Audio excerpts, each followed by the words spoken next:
Berikut saya akan menjelaskan mengenai ekonomi full of the time.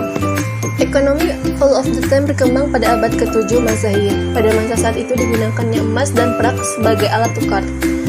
Logam ini diterima sebagai alat tukar disebabkan nilai intrinstiknya, bukan karena mekanisme untuk dikembangkan, sehingga hubungan debitur atau kreditur yang muncul bukan karena akibat transaksi secara langsung, namun jelas merupakan transaksi permintaan uang.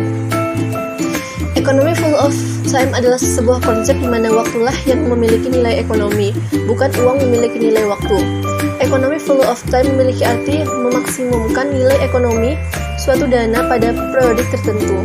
Dalam pandangan Islam mengenai waktu bagi semua orang adalah sama kuantitasnya, yaitu 24 jam dalam sehari, 7 hari dalam sepekan.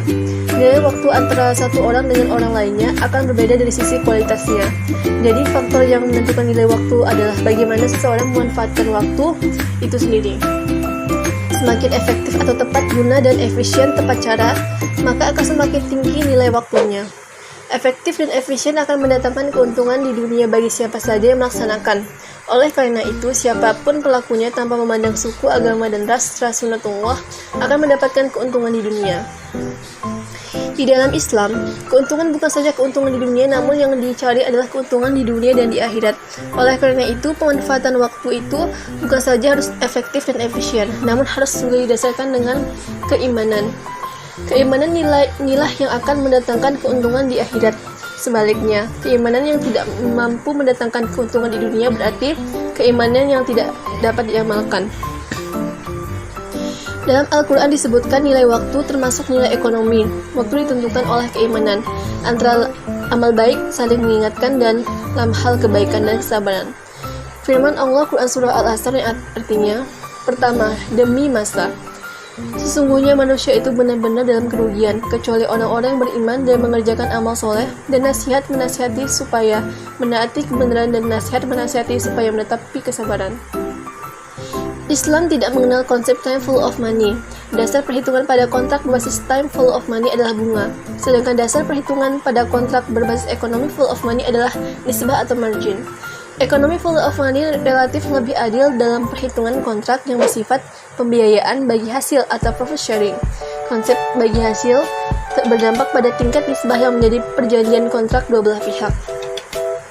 Nah, transaksi bagi hasil berbeda dengan transaksi jual beli atau transaksi sewa menyewa.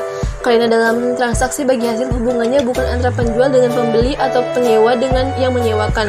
Dalam transaksi bagi hasil yang ada adalah hubungan antara pemodal dalam memproduktifkan modal tersebut. Jadi tidak ada pihak yang telah melaksanakan kewajiban namun masih bertanya haknya. Shahibul mal telah melaksanakan kewajibannya, yaitu memberikan sejumlah modal. Yang memproduktifkannya adalah mudharib, juga telah melaksanakan kewajibannya, yaitu memproduktifkan modal tersebut. Nah, hak bagi shahibul mal dan mudharib adalah berbagi hasil atas pendapatan atau keuntungan tersebut sesuai kesepakatan awal, apakah bagi hasil itu akan dilakukan atas pendapatannya atau keuntungannya. Ajaran Islam mendorong pemeluknya untuk selalu menginvestasikan tabungannya. Di samping itu, dalam melakukan investasi tidak menuntut secara pasti akan hasil yang akan datang. Hasil investasi di masa yang akan datang sangat dipengaruhi beberapa faktor, baik faktor yang dapat diprediksikan maupun tidak. Faktor-faktor yang dapat diprediksikan atau dihitung sebelumnya adalah beberapa banyak modal, berapa nisbah yang disepakati, berapa kali modal akan diputar, sementara faktor efektifnya atau faktor efeknya tidak dapat dihitung secara pasti atau sesuai dengan kejadian return atau perolehan usaha.